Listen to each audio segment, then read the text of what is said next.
வாசகால் வந்து மெயின் வாசகால், ஒரு வீட்டுக்கு தலை வாசகாலும்போம்.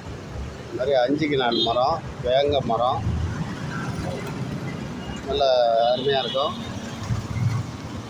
கீழே பாருங்கள் நாகப்பழம்.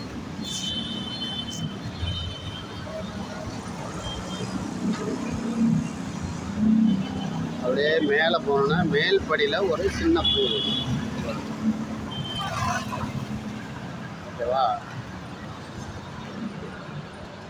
இது எவ்வளோ பெரிய ஒரு அரை கிரவுண்ட் வீட்டுக்கு ரொம்ப அம்சமான ஒரு வாசக்கல் இது.